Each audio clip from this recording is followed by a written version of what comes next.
All right, I was wrong about the Team Rocket set. Maybe you should actually invest in it, even right at launch.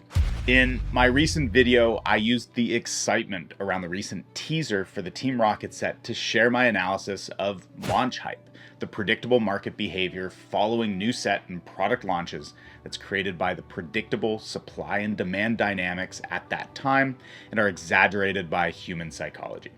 I'll link to the complete video in the description if you haven't watched it and would like to. And in fact, I'm super proud of that video and of the analysis. But there was some great feedback in the comments from many of you who watched it. In particular, that there are some examples of sets that have not been reprinted and have seen a gradual price appreciation right from launch, meaning that my recommendation of waiting to buy until prices are lower doesn't make sense. In those cases, you should have bought right when it came out. And this is an excellent point. And I love getting input from everybody, all of you, in my comments. And I think it's so important for us to be able to express our ideas and iterate on them based on this kind of feedback. So with that, I want to explore this idea further today and see if we can make the idea of launch hype even stronger. Let's get into it. Ladies and gentlemen, welcome back to the TCG Buyers Club. My name's Gray, I buy cardboard, and I make collecting and investing in Pokemon simple.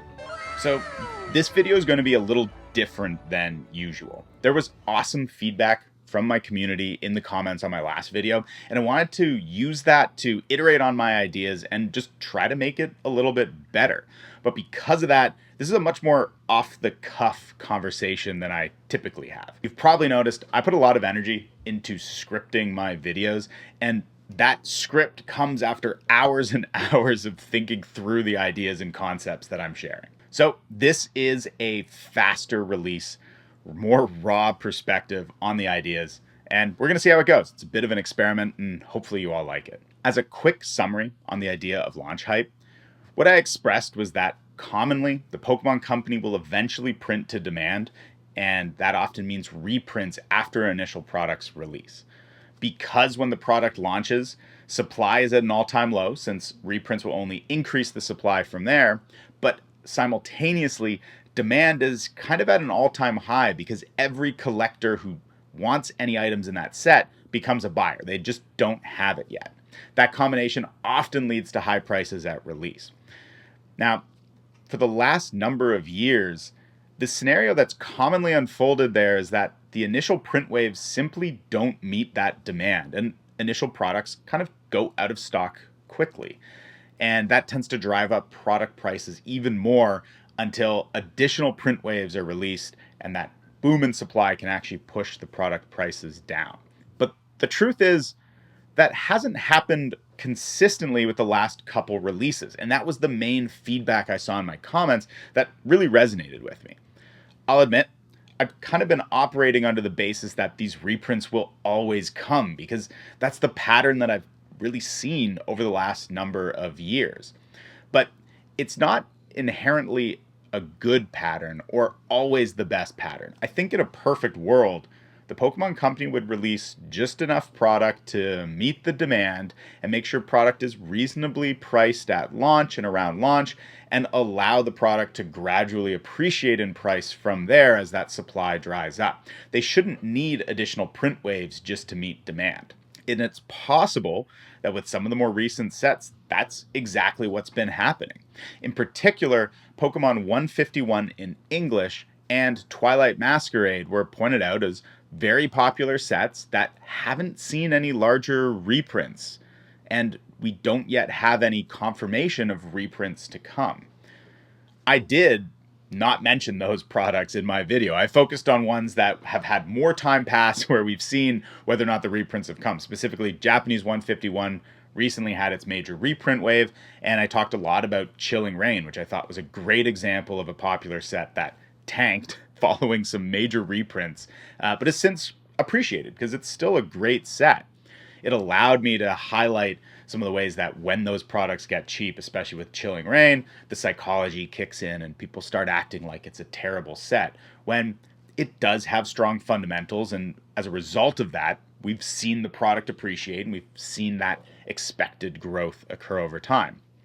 With English 151 and Twilight Masquerade as examples, I honestly just assumed not enough time has passed, and that's why we haven't seen the reprint.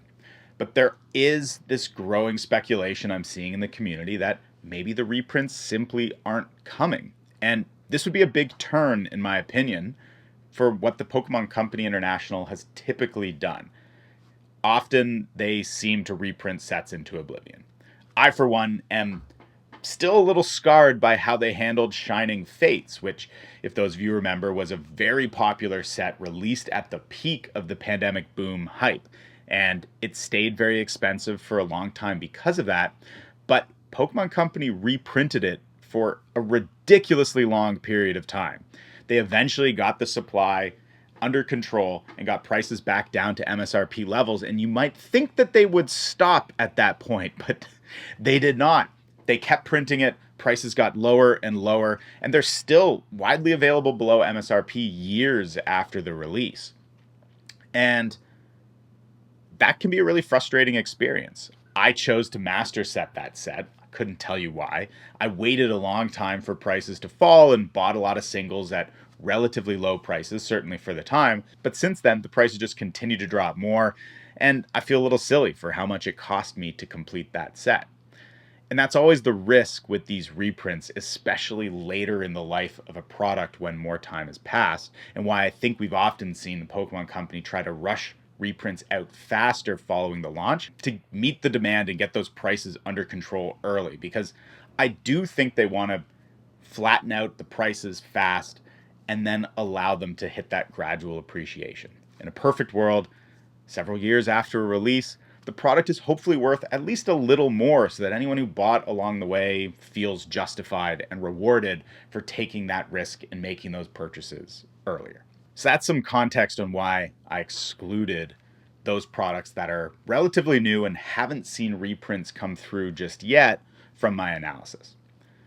But the truth is, when it comes to launch hype, the idea comes from my concept of the collectibles hype cycles, which, again, I've done another detailed video on it, and I'll link to that in the description as well if you want to get caught up on it. The main premise of collectibles hype cycles is that the collectibles market is driven by hype, and that ends up characterizing itself as long periods of stable demand and relatively stable prices that are broken by short, intense booms, typically when, for whatever reason, some catalyst draws a lot more attention to the hobby, and that causes a bunch of new collectors and investors to either start collecting or to return to collecting, which drives up demand really, really rapidly, and we see prices kind of explode after that. The pandemic boom is a great example of this kind of boom.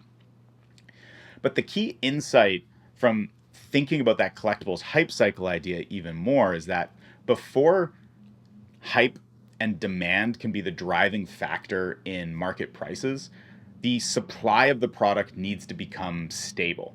And with any new product launch, we know that the reprints have a much larger impact on product prices than the demand does. That the increases in supply far outweigh the demand fluctuations for the product, and in fact end up influencing it as well, which is part of what makes it so interesting to me. So with launch hype, really what we're looking for is to try to identify that point where the supply is stable. It's not increasing anymore. And with any new product, I think those reprints are always a looming risk. We don't know for sure that Pokemon isn't going to release new print waves, especially for popular product. And I think for a product like English 151, that's the biggest risk. That product has performed exceptionally well. It's actually a great case study of how we might want collectibles to behave in most circumstances. It was reasonably affordable for a while. No more supply has come. Price increases have happened gradually and steadily, not an insane amount yet where you feel like you can't buy 151, but it's appreciated to the point where it is now a much more premium product and premium purchase if you were to buy it today. But it's only about a year old, and we've seen reprints come more than a year following launch in the past. And with a product this popular, I still think that that is a lingering risk if you're looking at buying in today. But If it doesn't come, then absolutely, those earlier cheap periods around the time that it came out were the right time to buy. And we'll only ever know that in hindsight. And in the theory of launch hype, if no more reprints come, then that is the point where the supply stops increasing, and that does mean that it is that low point. And really, more so than countering the idea of launch hype, what it really does is means that the idea I presented of abundance blindness, when product is widely available and cheap, and on average the community starts to undervalue it due to our cognitive biases, that just is no longer a guarantee in the framework. And I think that's my biggest takeaway. It doesn't invalidate the mechanics of launch hype.